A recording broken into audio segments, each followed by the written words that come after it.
Focus on human behaviour with Aiala Icaza Gonzalez from Reflect Digital.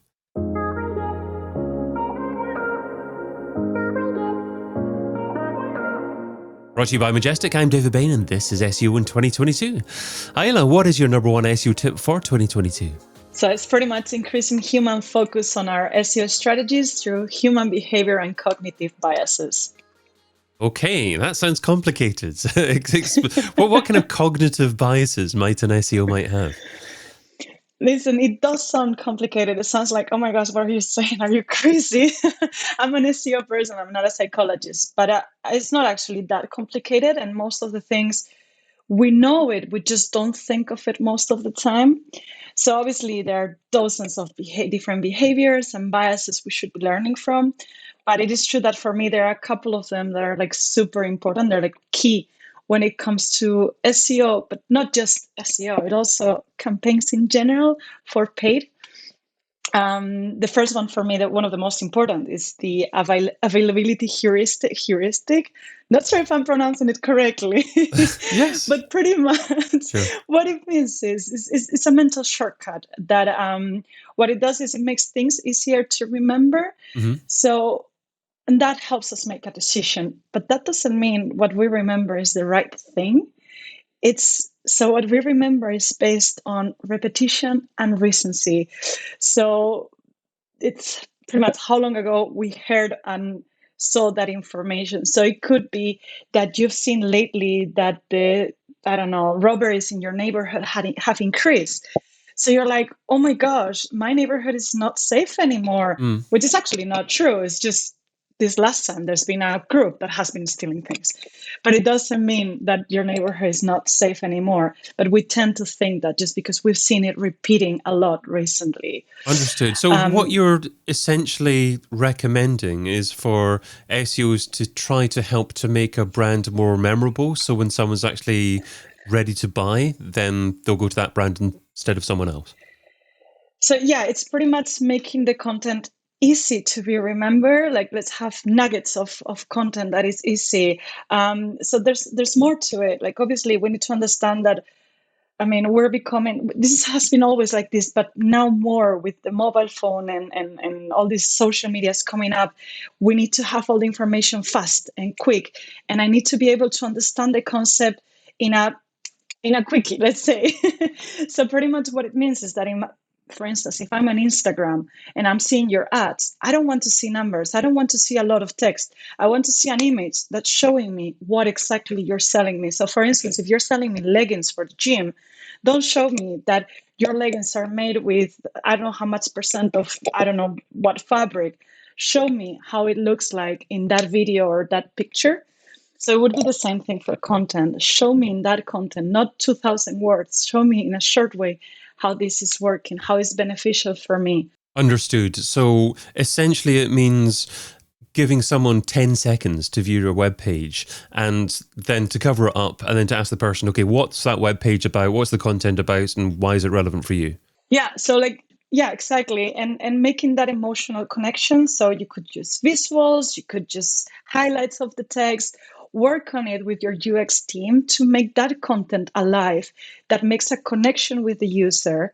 And that also, obviously, we need to understand where the user is at the purchase funnel so that we can connect in a deeper level, saying like, you're looking for this, you're already in the consideration phase, let's say, and you're thinking about me and I'm the one for you. So there's a lot to work on there. And it means a lot of synergies with other teams. But obviously, the better we create this content and the more relatable for the user and the more emotional connection we have with the user, the higher chances we have for that conversion. Okay, what does this mean generally in practice in terms of content style? Is it important to have short, snappy paragraphs, perhaps write to a reader that might be assumed to be a lesser age than they actually are, so you're kind of dumbing down the effort that it takes to actually understand what you're trying to write? I guess it would depend here on where we're going back to the purchase funnel, where they are. So if they're in the awareness phase, we need to be aware that they might not know much about the product. They just know that they have a need. For instance, they need, I don't know, something like, I'm going to go back to the leggings. They need leggings. They usually buy them in Zara or H&M or whatever, but they know they need something better, but they don't know much about it. So they'll start from what are the best leggings. So they'll come to you in the awareness phase, and then what is the consideration phase? What is the we're ready to buy it phase? So we need to understand and build our site based on those phases. And then depending on the phase, we need to create content that is related to that. So this all comes from the keywords in the end. The keyword research is what is going to tell us, in this keyword, this is the intent they have. In this keyword, this is the other intent they have. Obviously, and this is what I think a lot of agencies struggle with, that is, all of the different channels tend to work in silos. So this is not just an SEO thing. All the different channels need to work together to make sure we're sending the right people to the right page. So for instance, if PPC is having an awareness campaign, don't send them directly to the product page mainly. Send them to the awareness page. Maybe it's a blog post or the category page, whatever it is. So work together, don't work in silos. So we ensure that this strategy, it's being fully integrated and works perfectly. So how do you measure the success of doing this from an SEO perspective? Is it the fact that people will spend longer on your web pages and go further down your purchase funnel as a result of implementing targeting human behaviors as opposed to just content for keywords, or are there better ways of measuring it? So not pretty much, I would say that's one of the biggest ways to measure it. But you need to understand, what is engagement to you? What does engagement mean to you and your page? Mm-hmm. Is it an awareness page? You want them to spend more time. You want them to visit more pages, or is it in the conversion and in the product page where you don't want them to spend that much time, yet you want them to go straight to the conversion? So I feel it's a little bit case to case basis. But it goes, yes, from engagement, like what are the different engagement metrics you consider are important for you, to obviously increasing conversions in the end, because this is why we're doing this. So what about if you have different personas, and for your different personas, there are different reasons why they would purchase a pair of leggings. There are different things that would resonate with those two different personas. From an SEO perspective, how do you actually ensure that your page is optimized for the human that's reading the page, when it could be a human after different things? That's an interesting one. We actually have a client where we had that situation. Like in the same page, we're receiving people that are totally different, mm-hmm. from different stages in their life in this case, yet we're offering the same service for them. So what we're trying to do is we're going to try different things, because in the end we have to A/B test everything. I mean, we need to try if one page works for everyone, or if we have to create different landing pages for that. And for that, we're working with the UX team really closely to do A/B testing, to understand, is this working, is this not working? How can we focus this page?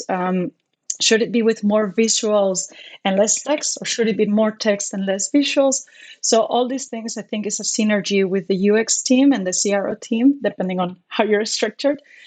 And then in the end, it's A/B testing, because in the end, every audience, like every human, is a different world.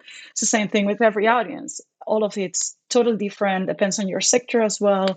Some people might be, or some sectors might be more niche, and they might need different landing pages for the same product, but just different ways of using it, for instance. So how do you define your different audiences? Do you take data in from your pay-per-click campaigns, your paid search campaigns, and use that as a way to actually feed your SEO success, to dissect your visitors into different audiences? Yeah, it could be paid information as well as analytics. If you have enough analytics data, you could also make personas out of it. And then obviously there's research on if it's a country, if it's a market, there are different ways to get the information from it. I'm lucky that in my company, we have a team that works on personas and so on. They know all the resources and all the sources for this, which I don't. I'm the lucky one that doesn't get into the nitty-gritty of that. What are your thoughts on how search engines detect changes in human behavior and deliver different content according to who they think the user is and what they want? I mean, I think they're getting better because in the end, we can see that happening. In the end, they look at what you're doing, what you've been looking at. They might be still slow on it. Yes, I mean they're machines. They're not. They're not humans. They don't change trends as fast as we do. But I saw recently that Google is starting to crawl, or Facebook is opening to crawl, to let them crawl their pages. So I think with that, Google might be able to, switch a little bit more their rank brain and be able to understand and adapt faster to trends, to whatever users are looking at, and how their behavior is changing so fastly. And how does this fit into an overall marketing strategy? So is this something, this analysis on different types of audiences, ensuring that your content reflects immediately what people are looking for and resonates with them straight away? Is this work that maybe is just done once every 6 months and then forgotten about and then refocused again for another 6 months? Or is it something that needs to be done on an ongoing basis? Ideally, it would be ongoing. I mean, ideally, we would be always doing this because in the end, we're always creating content. We always have campaigns for paid, social, yada, yada, going on. So we always need to make sure we're delivering the right message. We're delivering the right thing at the right time. Like we're going back to the recency. We're going back to all of that. So ideally, it would be ongoing, although I understand that agencies might not have the time to do that. So obviously, as soon as possible, as often as possible, it would be ideal to have it done. But it is true, is what I was saying before. If you don't work together between your organic and non-organic channels, it might not work, because in the end, the paid teams, the social teams, those are the ones that are going to bring you the traffic the fastest. Through them is where you're going to be able to test this, if this is working or not, the fastest, because as we know, organic takes a little bit of time. Have you seen organic results being improved by surprising actions? For instance, driving traffic from email and demonstrating that the piece of content is very popular or successful, and therefore Google deciding actually that piece of content should be ranked a little bit higher? I can't put my finger and say that. Okay. Because the clients I've been working on in general, they've been quite big. So there's always something going on. Okay. There's always emails going on. There's always paid. There's always social. So it's not like because of this happened. I have seen, because of not a social campaign, but because of overall paid campaign, I've seen organic increasing. Yet again, it was about a launch of a really famous makeup brand. So could I say it was because of paid? I can't really say 100%. Yes, it was because of that. It's really difficult to isolate reasons like that. The only reason I ask is I interviewed Rand Fishkin a few years ago, and he was saying that he decided that actually the click-through from his Moz email newsletter was actually potentially impacting, for a short period of time, SERP results or SERP rankings. And Google was perhaps, with the increase in traffic, testing whether it was appropriate to increase that particular listing a little bit more.